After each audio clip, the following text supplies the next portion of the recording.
Welcome back to the Kelowna Real Estate Podcast. I'm your mortgage broker host, Taylor Atkinson. And I'm your real estate agent host, Matt Glenn. What's happening today, Taylor? Hey, happy Canada Day-ish, Matt. This will be coming out just after Canada Day, which is awesome. Yes, that's right. My favorite day of the year. Is it? I like to think it is. I end up always just not doing the greatest things, but this year, it's the greatest day of the year. Yeah, you know Yeah. what? Summer is like slowly creeping up here, but this year Canada is 157 years old. Pretty crazy to think about. A very young country. Do you know what the oldest country in the world is? Oh my God. Somewhere in the Middle East. Yeah, well, so Egypt, apparently, Okay. just over 5,100 years old. Wow. Yeah, that makes sense. We're comparing developments and single family houses here to pyramids, but it kind of makes you think, right? Like, obviously, Yeah. civilization's been around for a long time. You know, we're such a young country and going through such difficult growing pains economically. And, you know, we have such a large geographical area to cover with infrastructure. So, you know, I think sometimes we miss thinking about that, like how difficult it is to build accommodation and build roads and build infrastructure and schools and healthcare. So Well, okay, I actually have a point on this. Like in my past life, I was a telephone man, right? I was a telephone lineman and fiber optic splicer, so I was all over the province, putting telephone everywhere.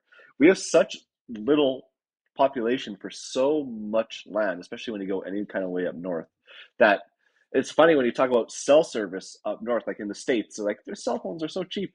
I'm like, yeah, because you have 10 times the amount of people in less space. It's just such a vast place to cover with cell phone service all over. When you think about it like that, it makes sense, right? So I kind of learned that firsthand when I was doing that. yeah, so I think as hard as we are on, you know, some political positions and infrastructure design that we're doing, we kind of got to give ourselves a bit of a pat on the back. Like, you know, maybe we're paying the dues for in 100 years from now, people will look back and be like, Matt and Taylor really set the groundwork for Yeah. for Well, Kelowna real estate. okay, but that being said, Taylor, we also are a country that is just has so much resources, right? Yeah. Like we have the most fresh water in the world, I think, or like one of the top countries in the world. We have like obviously energy, we have forestry, we have mining, we have so much of everything. So like that should create a lot of wealth on its own. Yeah, I look at it like as Canada Day. It's a great day of the year, your apparent favorite day of the year. Yeah, it's But my it's just favorite an day of the year. exciting time to look back and reflect and go, this is an amazing country and we are doing some really cool things. And there will be some difficult times, you know, forming it to what we want. But in general, yeah, I think Kelowna as a city is doing a fantastic job. So And Kelowna is a young city. Like we talked about this on the pod before, but like before the connector, which was only there in like I always get the year wrong, but I think it's the 80s that the connector was there, or the Coquihalla even. That like, how do you even get to Kelowna? Like it's an island in the middle of the country, right? So like it yeah, really is a new city when you think about 100 years old or whatever in the early 1900s. But it's even newer when you think about how long it's been accessible. So like we are a very new city. great segue. So today our guest is from the Lower Mainland, but has Yeah. recently purchased a house up here. So Alex McFadyen, Mortgage Pug, Flow Mortgage Co. has a podcast as well. He's been podcasting a long time, but it started a recent podcast where he's interviewing people about the mindset of money. He's a great guy. I've met him before. We've chatted a couple times. Really knowledgeable guy, has awesome content on social media. One of my takeaways was, again, it's the terminology on how you talk about things. It's putting that positive spin on, you know, yes, I can do this instead of, this is too hard or too difficult. So yeah, really, really cool guy. If you haven't listened to the podcast, give him a shout, follow him on social media. So yeah, excited to have him on today.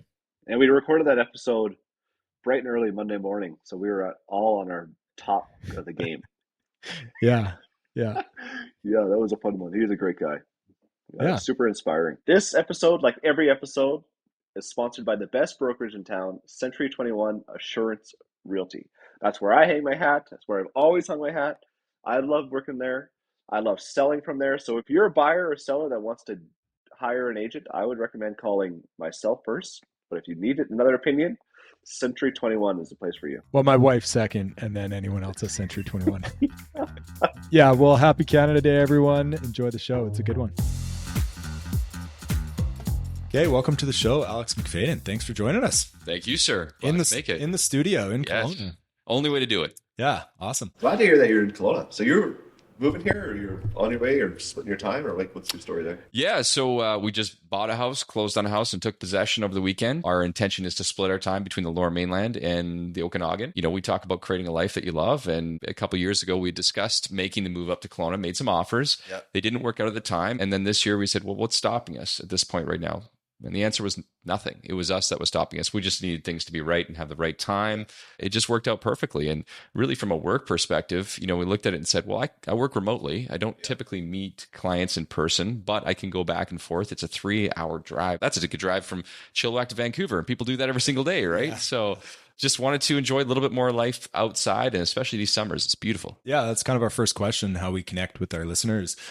What's your perfect Friday look like in terms of productivity? You get up, you eat, you exercise. What do you do for work? And then Kelowna. lead into the weekend. Yeah. What do you do for fun? Drive to Kelowna on Friday. Well, this Friday was a little bit different. Anybody who knows me knows I'm a very structured person. So typically speaking, my weeks almost always look the same. And so when they are a little bit off, like this Monday morning right now, I'm still trying to get my bearings, but we can work with it. A typical Friday, honestly, Monday to Friday is not that different for the most part for me. You know, I have my morning routine, workout, get up.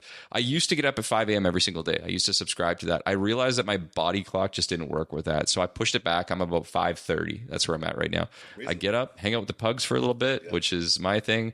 I don't do lemon water or anything like that, but I do get a workout in every single day, and I take about 15 minutes to just try and relax and be mindful. And for me, that's just like sitting down, thinking, being thoughtful about what I'm going to do that day, reviewing my calendar, reviewing my schedule, and preparing for my day. I'm usually in the office between 8 to 8:30 every day, Monday to Friday, and get going. We got blocks to keep people up to date, blocks to work on projects, blocks to work on following up with people. I mean, just doing what we do as far as work's concerned. As far as Friday is concerned, I mean, Matt and I were just talking about this. A perfect Friday is getting out on the lake in the afternoon, knowing that I got out early. We got all things accomplished. Every client has been updated. My team's, you know, going on all cylinders. Yeah, can't complain about that. A little bit of sun. Yeah. So you run a fairly large team out of the coast. You guys service kind of across Canada, but I guess you've transitioned your business from one brokerage to another over the past year or so, 2 years, but you've really like dialed in. So you just have like your systems in place.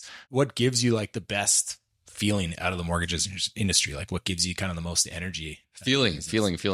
People would think after helping, you know, thousands of families or hundreds, depending on where you're at, that you would get tired of the feeling of like the thank yous and the positive vibe or the positive energy. I got an email yesterday on a Sunday, and it was an essay, and I mean that in a positive sense, from a client of mine talking about the impact that I had on his life and his partner and what it all meant to them. And to hear and see things like that in whatever avenue, whether they're going through divorce, whether they're buying their first property, an investment, downsizing, whatever it is, it just gets me jacked up. Like it gets me fired up. The second thing is watching, you know, people on my team succeed. So I wouldn't say I've ever been a natural born leader, ever. It's not something that's been within me, but my focus has been the last couple of years learning how to lead better and leading more from the front. And so to see people on the team succeed gets me pretty excited. The thing is, the mortgage space, the real estate space is a really lonely place to be, and it can be lonely. And that's why people look for communities, whether it's through brokerage, whether it's through, you know, groups of like-minded people and so forth.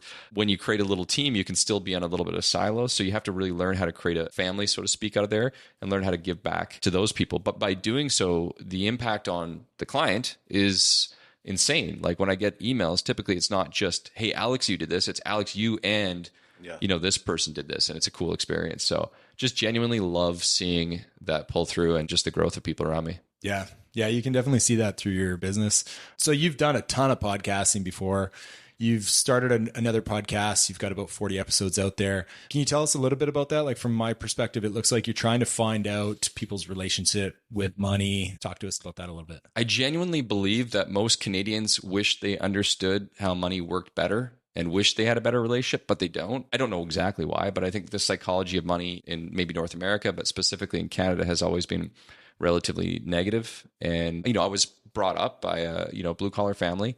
No offense to anybody that's blue collar. I mean, I think now they're probably making a significant amount of cash, but at the time it was a very, very modest income as a family. And we were taught from a very young age, basically like save every penny, nickel and dime, every sale, don't spend, don't do, you know, anything like that. And it was low cost as possible. And we went through some really rough times for a period of time. And all that taught me was that money was almost like a bad thing. It was a dirty word. It was like, don't spend it.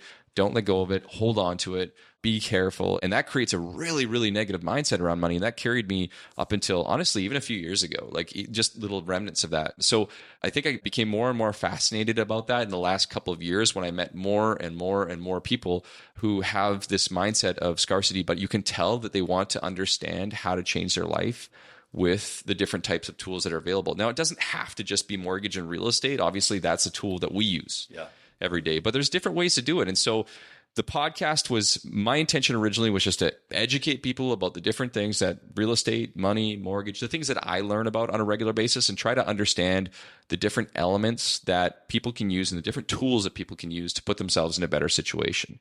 And so we touch on all sorts of topics. We had someone come on recently talk about private equity. We've had people talk about just explaining things from a macro and a microeconomic view. We've had people come on and just genuinely share their personal feelings about how they deal with money.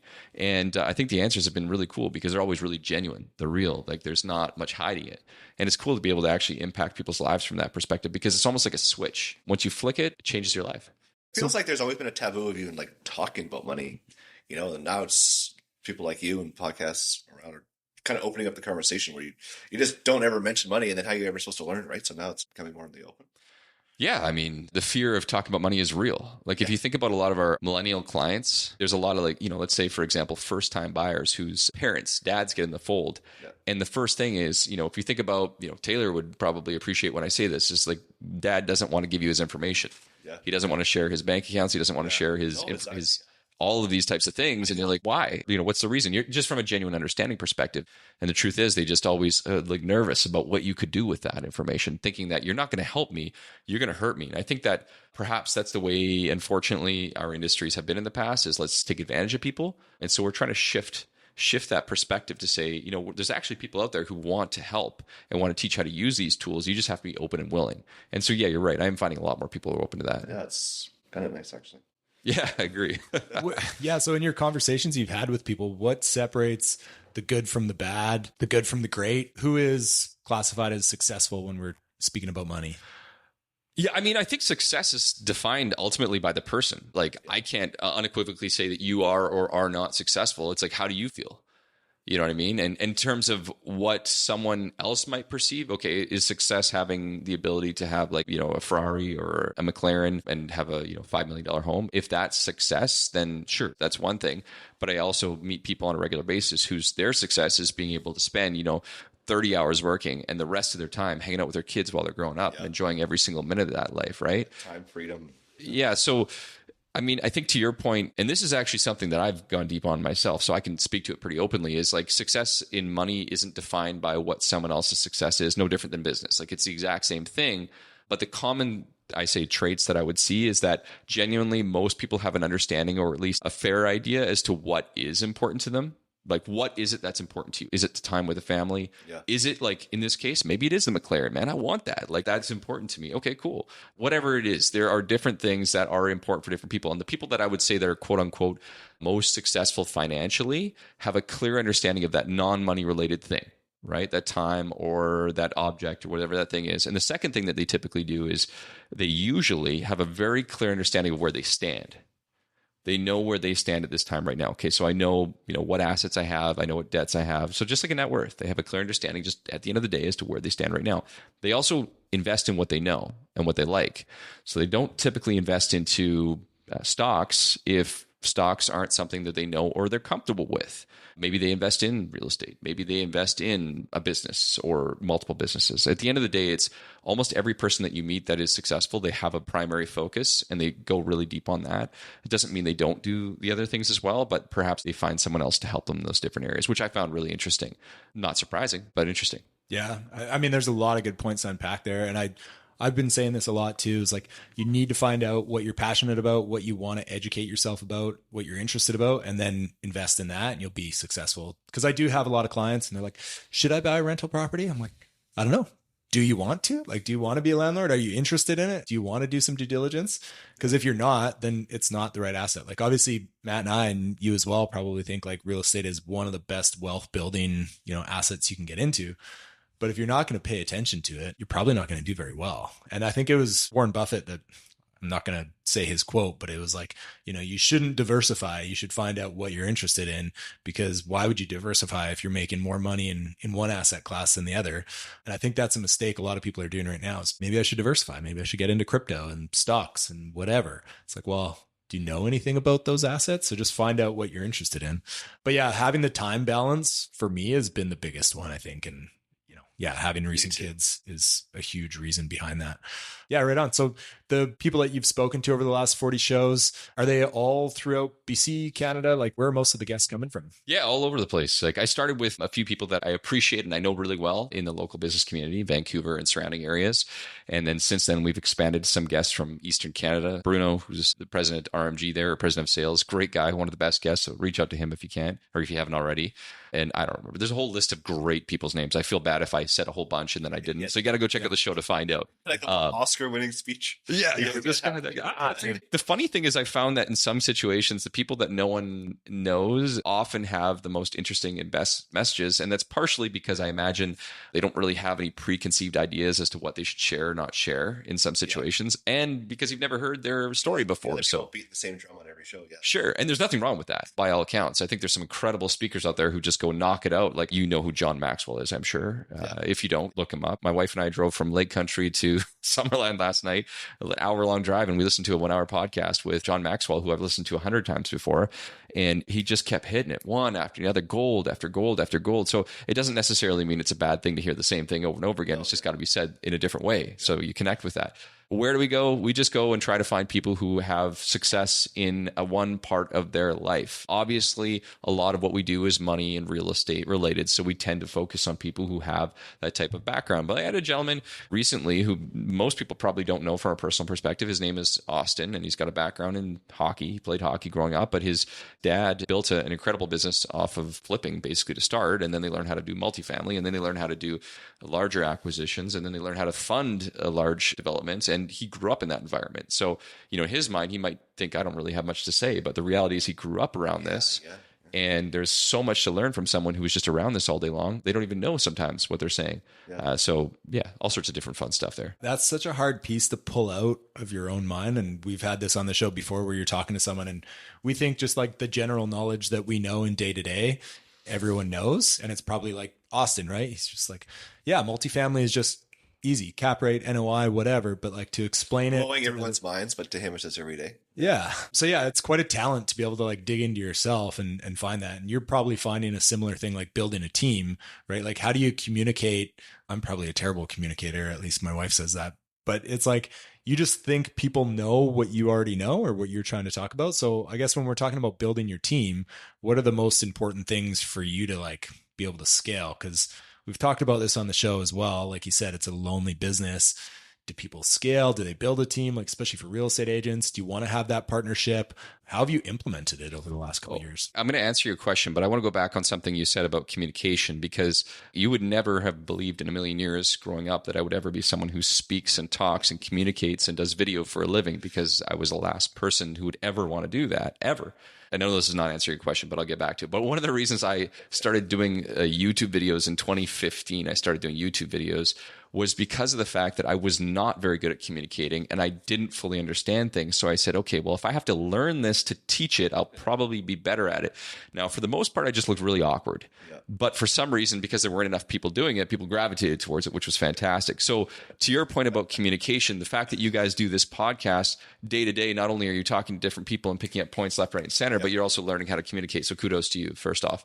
Second thing is, I told you I'm not a natural born leader. I don't know if people are. I wouldn't say that I ever even gravitated towards being a leader per se. And it's something that I struggled with. I started this particular team about a year and 6 months ago. So in 18 months, we started from scratch. We brought 5 people on and we've had some ups and some downs like any other team. But I think most obvious thing that people say is usually like, treat your team really well, take care of your team really well. But you also have to remember you have to take care of yourself, your family, your clients. The business itself has to also operate and be productive. So what I learned is the challenge obviously is finding that quote unquote balance, not just in life, but in business. Where do I spend my time? And you can easily tip the scales, which can have a negative impact, not on just you, but on your team. Not everyone thinks this way, but I listened to something on a podcast a while ago, and this is probably going back a few years now, that really impacted me. And this person said, I wake up every single day, and the first thing I have to do, or not have to, but the first thing I get to, because we always change the have to get to, think about is I am going to feed my team members' families today first. We're going to take care of them. Once they're taken care of, then we'll take care of our clients and our partners, and then we'll take care of my family and my team. And I don't know if that's right or wrong, but it's stuck with me ever since then. So every single morning as a self-employed individual, we wake up, we're unemployed, right? We got to go find new people to help. Yeah. Well, we got to do the same thing when we have a team. And so communication around that is everything. I don't know. There's not one right way to do it, man. You just kind of try and figure it out every single day. I learned a long time ago, hire people that do things that you're not good at. So I've hired people who are better than me at everything. Yeah, that's the main one for sure. A boss of mine like 20 years ago said the same thing. He's like, I am not the best accountant or the best lawyer or whatever, but I'm going to hire the best. Like, why would you not? So what's your why? I find like I struggle a lot with kind of the balance between ambition, like if work's a little bit slow, I'm like, man, I'm going to hustle. I'm going to get going on work. Or if I'm working too hard and I don't have the life balance, I'm like, oh, I need to slow down on work and have some life balance. Like, what is your why? What's driving you?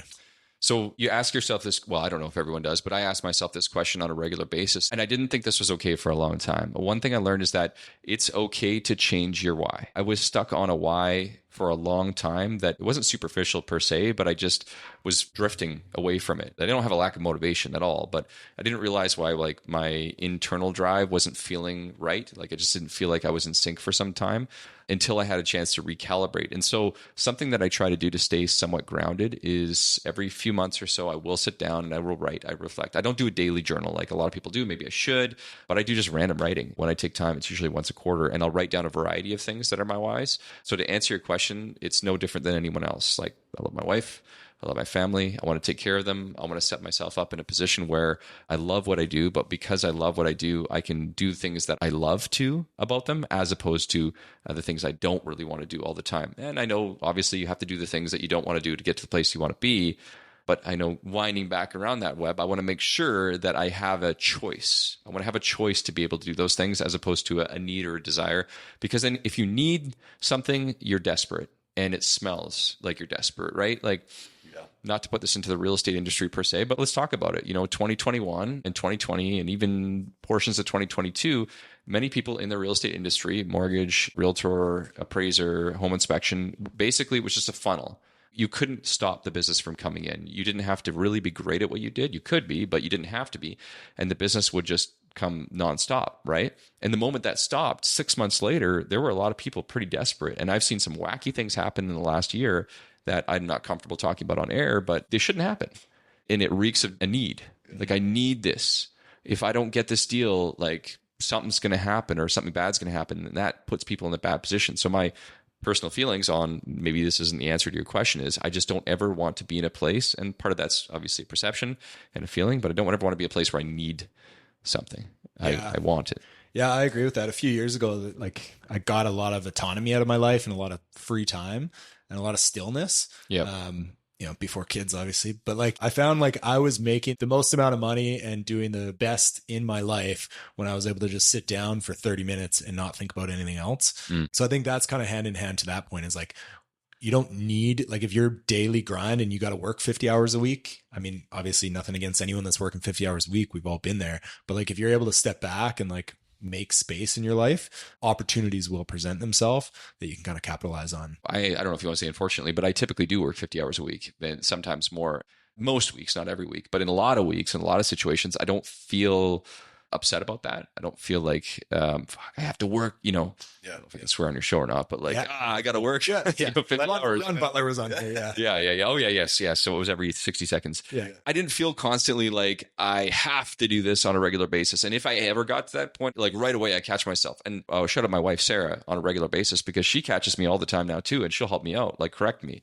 And even though I have this mindset, it's like, you don't have to do this. You get to do this every single day. You get the opportunity. Like I woke up in the Okanagan, and I got to, for my work, call people on a drive along a lake and spend 45 minutes talking to people I love to talk to about things I love to talk to. And then I got to hang out with you guys. I get a chance to meet in this beautiful location. I get to do this every single day. And no, it's not all glamour, right? Like there's a lot of, work in the office until 8 p.m. or 9 p.m. and so forth. But if you continue with that mindset or that thought in everything you do, it just gets a lot easier. So yeah, get back to the original point. It's to avoid the need is to be in a good place. Everybody knows Dan Martell in Kelowna. So if you've ever heard a lot of what he talks about, I know that he talks about things like that as well. And he talks about his McLaren all the time on Instagram. If you've seen it, I've seen it a lot lately. But I think the neat thing is he brings it up all the time. He's like, you don't need a McLaren. I want a McLaren. So it's the mindset of like, Matt, you don't need a boat. Yeah. But I freaking want one. And there's nothing wrong with that. And speaking of the money thing, that's where people get messed up is they get on this mindset of, it's bad to want it because, my parents said, why would you want that boat? Why do you want that car? Why do you want that thing? Well, because I worked for it and I want it. Yeah. Nothing wrong with that. Have you done the right things in your life? Who's to tell you it's not a good thing to do? Yeah. We're off track here, but yeah. No, I think we're right on track. I mean, cool. It is something that there's that bad stigma around money, whether it's like you don't have enough or you have too much. Like maybe it stems a little bit from the government and media and our parents, but it's like you should make middle-class money. You should have a house, not a lot of investments. You should retire when you're 70. Like you should just be, breaking even. So yeah, I think it's good to be able to help clients and provide some opportunities to break out of that shell. Yeah. Like, that most people, if you listen to how they talk, you have a general idea of what they subscribe to. Right. If they're really negative and they're talking about politics and they're talking about the government and Trudeau did this and all that. And sure, yes, these things did happen. We're not going to, say they didn't happen, but you have an idea of how they think and what their mindset is and what they might be into and how much they earn and so forth. Because a lot of people, not everyone, like you want to know what's going on. Don't get me wrong. We are 100% aware of what's happening. Yeah. But a lot of these people are throwing it out and saying, hey, you're the reason that I'm having this problem right now. You're the reason I can't do this all the time. And that's a mindset that basically says like, I'm fucked. I can't do anything because this fucking guy right here, right? Yeah. No, you got to take control. Everyone's a problem but me. Right. Yeah. Right. So when we started the podcast, we used that word wealth. We talked about that word. And that word is such a big, scary, broad word for a lot of people. It's like wealth. They think right away, they think wealth is owning 100 properties or having, like we talked about before, the fancy cars and all the things. And that's obviously not what wealth is. Wealth is partially a state of mind, obviously, but it is it is a real thing. Money is there and there is an abundance of it. It's not easy to get, but it's there and it's available, which is why, back to your point, in every single conversation that I talk to people, we have the conversation not about what's your rate today. It's what are you trying to do? Yeah. What are your goals?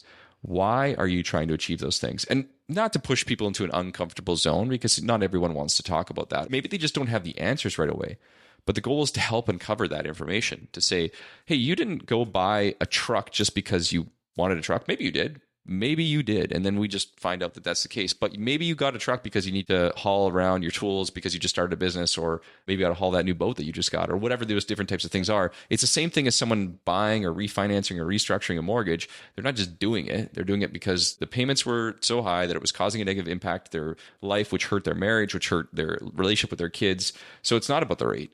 It's about something much bigger, which brings us back to the whole concept of invest in what you know, your education, your real estate, whatever your other investments, so that you can do those different types of things that you want to do, right? Yeah.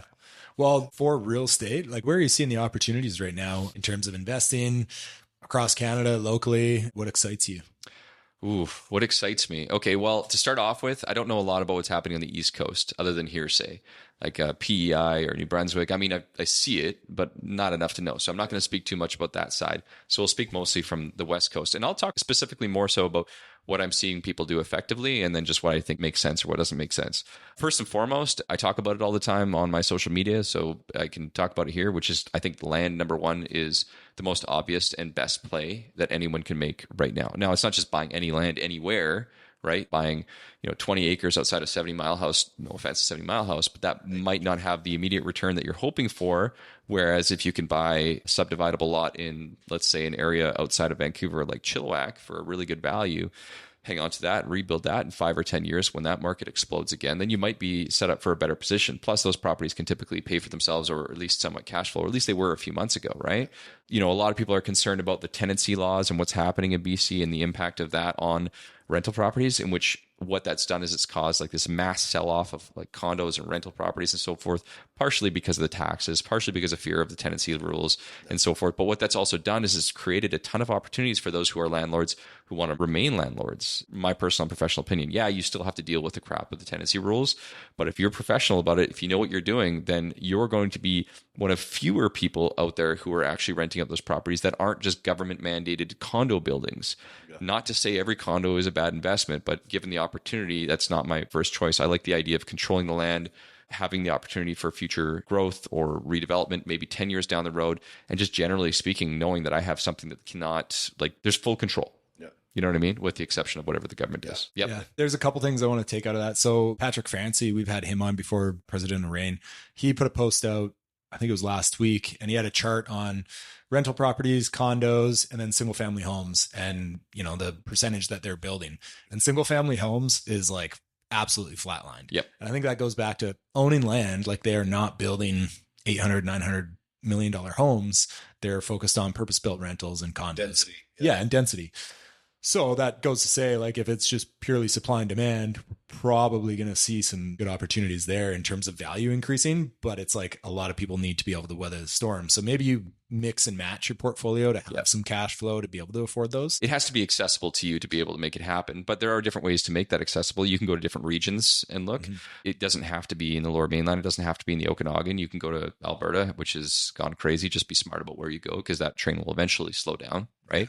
And make sure it's for the right reasons and the numbers check out today, not just 5 years or 10 years from now sort of thing. But to your point, I was also talking to a client of mine who also develops, and he said the exact same thing to me, which is that virtually everybody has pulled out a single family home development and they're just doing townhouse condos. That's it. And the townhouses, he said he also had noticed a bit of a slowdown too. This is just anecdotal from him speaking to me, but I think there's stats to back this up, which you just mentioned Patrick had put on there. They're just multi-unit condos. And here's my thing. You have to make housing that's affordable, right? Like people have to be able to get in the door. And if it's their first home is $500,000, like they need to be able to get in. That's probably a condo. And that is what it is where most of my clients are located in the central regions, even in the Okanagan, same thing. $500,000 is typically a 2-bed condo. That's what most people are purchasing at that price point. Not like it was 5 years ago or anything like that, where you can get a townhouse or a small house, right? But, if you look at what people are building, what they're not building, there is going to be a tipping point at which there's going to be enough people, A, who have enough money to be able to purchase, and B, if you are going to redevelop, maybe redevelop smaller homes down the road at some point in the future, or C, if you're going to hold onto that land a long time, then you just redevelop multifamily like anybody else, if that's what's desirable. But I think the actual value of that property is just going to continue to grow because it's going to be still desirable and it's going to be scarce. There's just not going to be a lot of it. Yeah. There was another point in there you were talking about, Tenancy Act, and Brandon Turner mentioned this the other day. I don't listen to him very much anymore, actually. I should, but he said, figure out what your heart is. Like find your heart in your business. And so he said for him is, we found out that we want to scale mobile home parks. And the really difficult thing that people have in that business is filling the vacancies, making empty lots, putting homes on them, finding tenants. He goes, but nobody else wants to live in that space because it's super hard. So he just figured out, you know what? I'm going to build a super niche team and we're just going to crush this. And that goes the same with if we're talking multifamily or developing land, find something that people don't like to do or find it's a headache. And if it's a property tenancy issue, figure out what you can really provide there that's going to provide a solution, and that's going to be your opportunity. That's how you're going to gain wealth. One of my friends has taken this to the next level in terms of do what you love to do, and he's located in the Lower Mainland. His name's Tim, young guy, and he's moved from property to property to property to property in the last few years. Some people hate it, some people love it, but he goes in, he finds something that's dilapidated, and he typically stratifies a lot. So there's certain areas where you can stratify, renovates his home, refinances it, goes and builds or sells a lot. But he's built now a few times on the second lot. And now he's not only got this beautiful home on 1, 2 lots or 3 lots, depending on the nature of what it is, but a second entire build there. And those second ones basically pay the entire cost of the first one. So if you sell both, he's making literally $1 million+ on these types of build situations for a year. Is he owner occupying those? It's just moving. Yeah, you can just keep moving, man, if you're lightweight, right? We talked about that in our last podcast. That is a quality. Yeah. Well, and see, you probably nailed it. You lost 95% of people listening right there when you said stratify. Right. Oh, man, that sounds painfully hard. difficult. Yeah, hard. But once you figure it out, that's so repeatable. And after you do the first one, you realize what the municipality likes to see and doesn't like to see. And then when you look for your next project, you're like, well, that one will fit well. Maybe now I just know how to do it that much easier. So here's what stops most people. Speaking of the money thing and so forth, what stops most people is not knowing.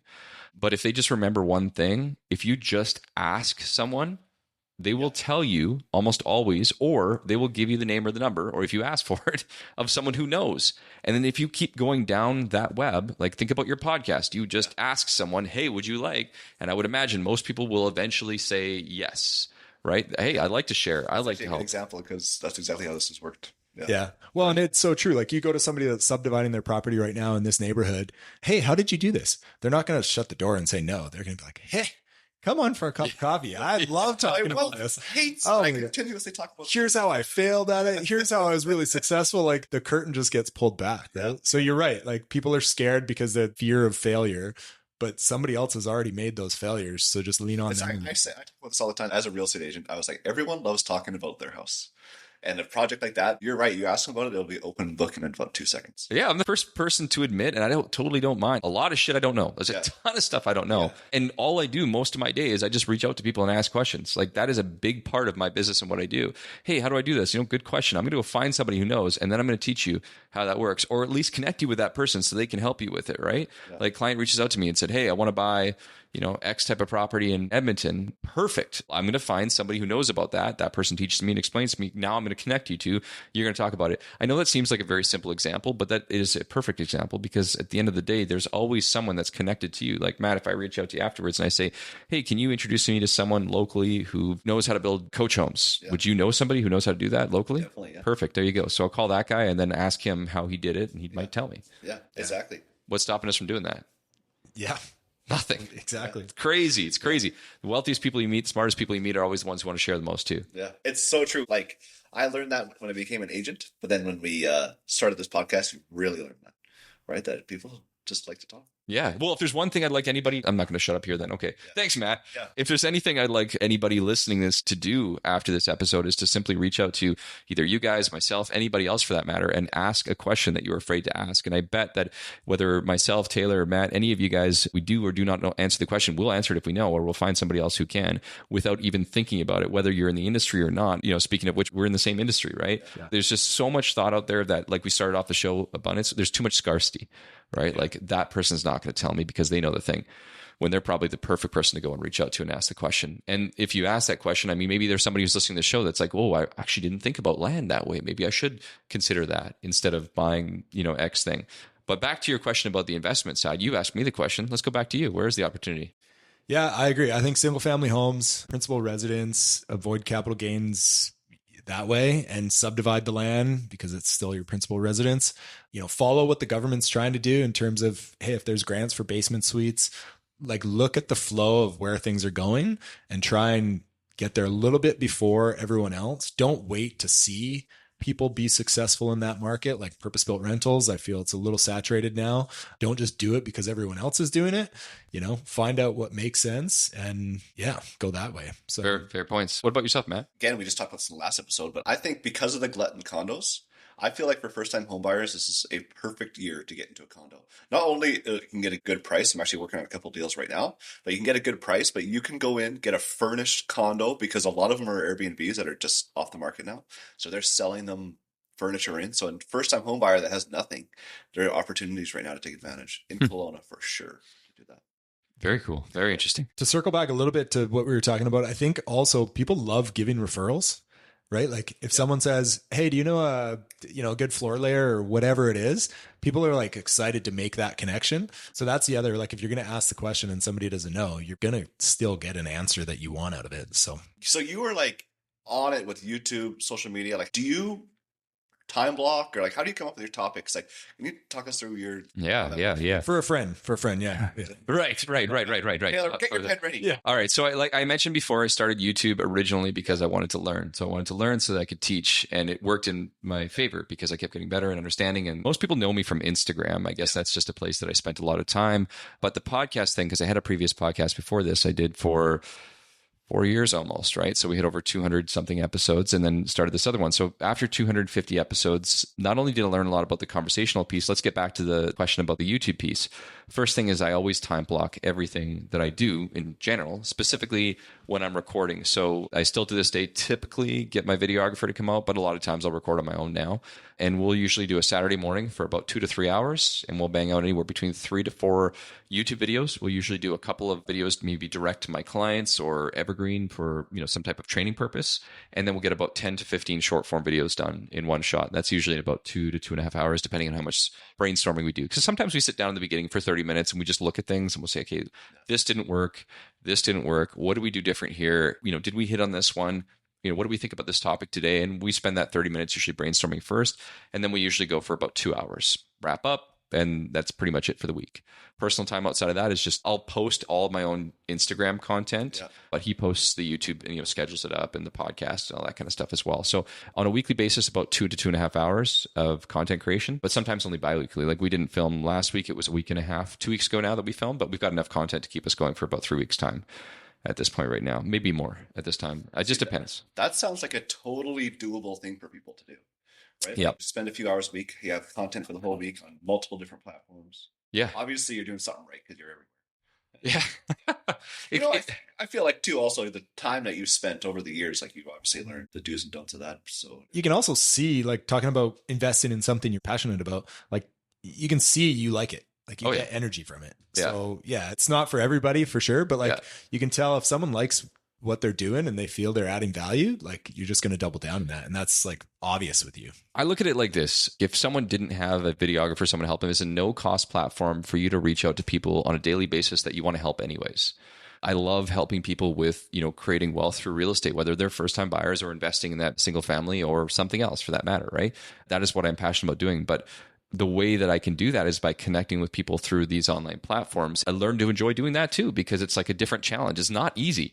Like you have to constantly evolve, constantly change. It doesn't just work all the time, right? You have to play around with it. But I mean, what would I rather spend my time doing? Dialing 100 people every single day and maybe annoying them, or reaching out and connecting people and educating them. And then I'll talk to the people that want to talk to me, which is a wholly different conversation. Now I'm making friends. Now I'm making connections. Now I'm making relationships, but they're all different, right? Like we talked about this earlier, YouTube, those people are really picking you apart on there, right? And you really have to know your stuff, which is good, right?